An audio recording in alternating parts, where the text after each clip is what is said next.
বন্ধুরা বন্ধুরা একদিন ঘুরতে চলে আসলাম সেই টাকলাদার বাড়িতে, যার সঙ্গে আগে আমার কোনোদিন দেখা হয়নি, কিন্তু ফোনে প্রচুর কথা হতো।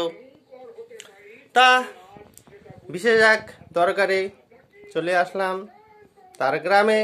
নামটি শুধু জানতাম, বাড়ির থেকে সেটা বহুত দূর।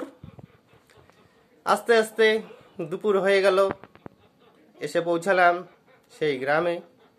এসে দেখি নির্জন এক জনশূন্য গ্রাম, দূরে দূরে দু একটি বাড়ি।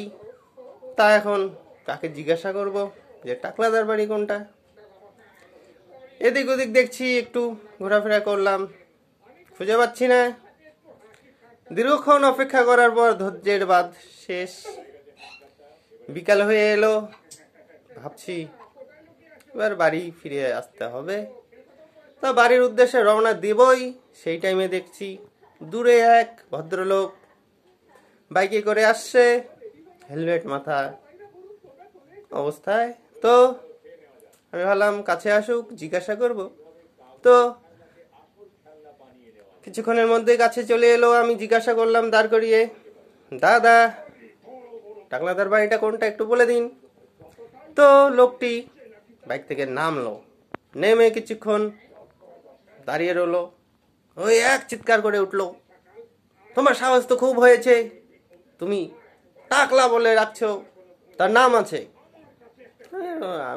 আপনার আবার কি হলো মনে মনে ভাবছি। তো লোকটি আরো কিছু বকাঝকা দিল, দিয়ে মাথার থেকে হেলমেটটা খুললো। যেই বন্ধুরা মাথার থেকে হেলমেটটা খুললো, আমার আর বুঝতে বাকি রইল না সেই টাকলাদা। কারণ তার মাথায় একটুকুও চুল নেই, চকচক করছে মাথাটা, মানে টাক। সূর্যের আলো পড়ে হয়তো তেলও দিয়েছে, পুরো চকচক চকচক করছে। লোকটি বললাম, দাদা ভুল হয়ে গেছে, আমি জানতাম না। তো লোকটি আরো দু এক কথা শুনিয়ে দিয়ে বাইক স্টার্ট করে চলে গেল, আমার সঙ্গে আর কথাই বললো না। আমি আর কি বন্ধুরা ঘুরে ফিরে চলে এলাম বাড়িতে। যেটার জন্য গিয়েছিলাম সেটা তো আর পূরণ হলো না।